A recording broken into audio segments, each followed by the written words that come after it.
Bien, bonsoir à tous. Tout d'abord, je suis vraiment désolé de ne pas être présent avec vous ce soir, mais j'ai des obligations qui m'ont amené de l'autre côté de l'Atlantique et je souhaite être malgré tout présent avec vous ce soir et remercier particulièrement la Fondation Saint-Luc et la Banque Transatlantique Belgium pour leur support et leur aide dans la réalisation de ce projet que je vais vous expliquer très brièvement. Alors au laboratoire, on travaille sur les interactions qui existent entre les bactéries qui se présentent dans notre intestin et l'organisme.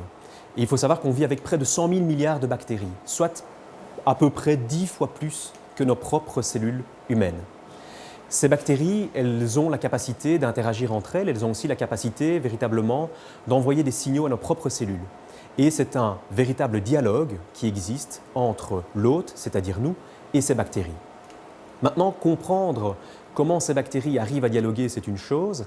Comprendre comment améliorer la santé au travers de la modification de la composition de ces bactéries dans l'intestin qu'on appelle le microbiote intestinal, c'est un véritable challenge. Et au laboratoire, on a eu la chance de découvrir il y a quelques années une bactérie que l'on appelle Akkermansia muciniphylla, une bactérie qui semble avoir des effets bénéfiques pour la santé. En effet, au laboratoire, on a pu démontrer que chez des animaux qui sont obèses, rendus obèses, que ce soit suite à une mutation génétique ou suite à un régime riche en lipides, eh bien ces animaux ont moins de ces bactéries Akkermansia dans l'intestin. On a pu aussi mettre en évidence que modifier l'alimentation de ces animaux, une alimentation par exemple enrichie en prébiotiques, qui sont des substances non digestibles et qui vont améliorer la santé de l'hôte, eh bien dans ce cadre-là, Akkermansia est augmentée. Alors dire que cette simple corrélation entre Akkermansia et la présence d'Akkermansia et l'amélioration de la santé est directe, n'est évidemment pas faisable comme telle. On a eu la chance aussi de pouvoir cultiver cette bactérie et l'administrer cette fois-ci à des animaux rendus obèses et diabétiques suite à un régime hyperlipidique, donc un régime classique induisant l'obésité et le diabète de type 2. Et là, on a démontré en fait que cette bactérie avait des effets bénéfiques pour la santé. En d'autres mots, augmenter la quantité d'Akkermansia dans l'intestin améliore la santé de ces animaux de laboratoire.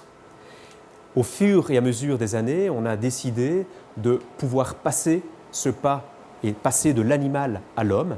Et aujourd'hui, grâce à ce soutien financier, on a la possibilité de démarrer une étude chez l'homme, une étude qui va être non seulement réalisée grâce au soutien des différents collaborateurs qui sont ici avec moi, mais aussi et surtout aux collaborateurs des cliniques universitaires Saint-Luc, comme le professeur Jean-Paul Thyssen, le professeur Dominique Metter ou le professeur Michel Hermans.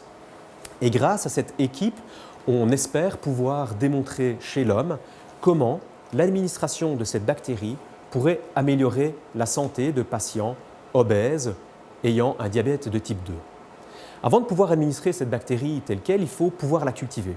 On a la chance maintenant, grâce à cette bourse, de pouvoir démarrer la culture de cette bactérie dans des conditions que l'on va rendre correctes pour administrer à l'homme.